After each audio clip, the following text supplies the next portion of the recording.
এবার আমরা আসি ঈদুল ফিতর। রাসূল সাল্লাল্লাহু আলাইহি ওয়াসাল্লামের ঈদুল ফিতরে অনেক সুন্নাত ছিল, যে সুন্নাতগুলো গুরুত্ব দেওয়া, লালন পালন করা, আমল করা আমাদের জন্য জরুরি কর্তব্য। كان النبي صلى الله عليه وسلم لا يغدو يوم الفطر حتى يأكل تمرات ويأكلهن بطرا। রাসূল সাল্লাল্লাহু আলাইহি ওয়াসাল্লাম ঈদুল ফিতরের দিন কোন সময় না খেয়ে বের হতেন না, বরং খেয়ে বের হতেন। কি খেয়ে? তামারাত, খেজুর, ওয়া ইয়াকুলুহুন্না বিতরা, আর বিজোড় খেজুর খেয়ে বের হতেন।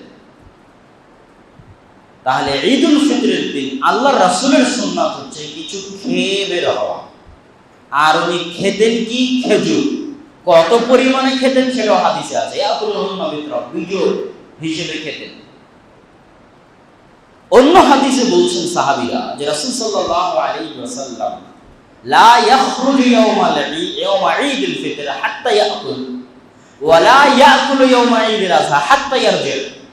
ঈদুল ফিতরের দিন আল্লাহর রাসূল বের হতেন না না খাওয়া পর্যন্ত, আর ঈদুল আযহার দিন খেতেন না ঈদের মাঠ থেকে ফিরে না আসা পর্যন্ত। তাহলে দুই ঈদের দুই রকম সুন্নাত। ঈদুল ফিতরের দিন যেহেতু টানা 30 দিন না খেয়েছিলাম সকালবেলা, আর যেহেতু এই দিনে সিয়াম রাখা হারাম, ঈদুল ফিতরের দিন খেতেই হবে। মূল আনন্দ হচ্ছে খাওয়া, ঈদুল ফিতরের প্রধান আনন্দ হচ্ছে খাওয়া। তো সেই খাওয়ার সুন্নাত দিয়েই ঈদের যাত্রাটা হবে। আর ঈদুল আজহার দিন উনি ঈদের মাঠ থেকে ফিরে এসে তারপরে খেতেন।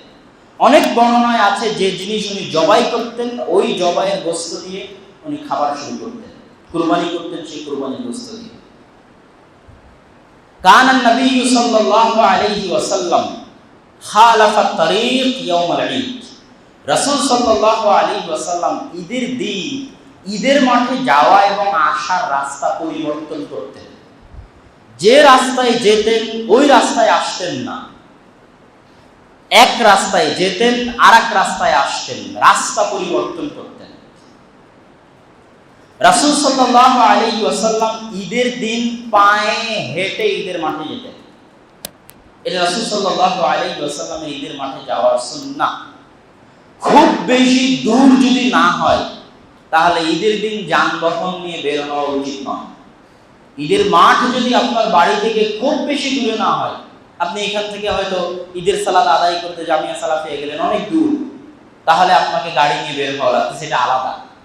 কিন্তু আপনার আশেপাশের ঈদের মাঠ, সেটার জন্য আপনি গাড়ি নিয়ে বের হবেন, এটা সুন্নাহ বিরোধী। ঈদের দিন পায়ে হেঁটে ঈদের মাঠে যেতে হবে, এটা ঈদের দিনের একটা সৌন্দর্য। ঈদের দিনের অনেকগুলো সৌন্দর্য আছে। এই সৌন্দর্যটা কেন কেন পায়ে হেঁটে যেতে হবে, কেন রাস্তা আলাদা করতে হবে, এই বিষয়ে শাহ ওলিউল্লাহ মুহাদ্দিস দেহলভী রাহিমাহুল্লাহ তার হুজ্জাতুল্লাহিল বালিগার মধ্যে লিখছেন যে ঈদের দিনের একটা বড় ইবাদত হচ্ছে তাকবীর দেওয়া। আল্লাহু আকবার, আল্লাহু আকবার, লা ইলাহা ইল্লাল্লাহু, আল্লাহু আকবার, আল্লাহু আকবার, ওয়ালিল্লাহিল হামদ। এটা উচ্চ স্বরে বলা, এটা ঈদের দিনের বড় সুন্নাতগুলোর একটা সুন্নাত।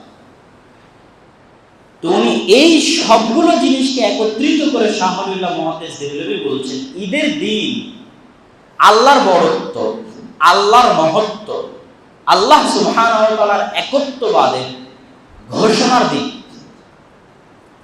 তো যখন কোন দল তার দলীয় বড়ত্ব, মহত্ব, তার দলীয় শান শওকত, তার দলীয় শোডাউন দেখাতে চায়, তখনও মানুষজন নিয়ে পায়ে হেঁটে মিছিল করে।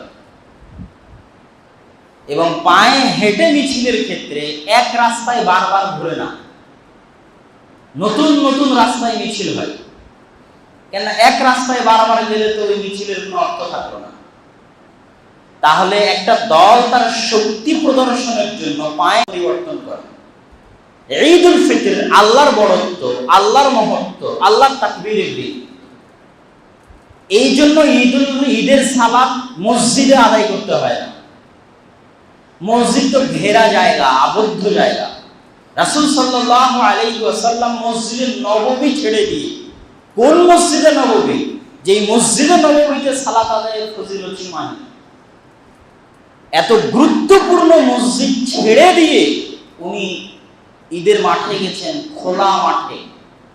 তাহলে খোলা মাঠ, পায়ে হেঁটে যাওয়া, রাস্তা পরিবর্তন করা, জোরে জোরে তাকবীর দেওয়া, এগুলো সবগুলোর মধ্যে মানুষের আল্লাহর সামনে নত হওয়া, আল্লাহর সামনে ছোট হওয়া, আল্লাহর সামনে নিজের ছোটত্ব, নিজের নম্রতা প্রকাশ করার জন্য এবং আল্লাহর বড়ত্ব এবং মহত্ব প্রকাশ করার জন্য এই মাধ্যমগুলো, এই সুন্নাতগুলো।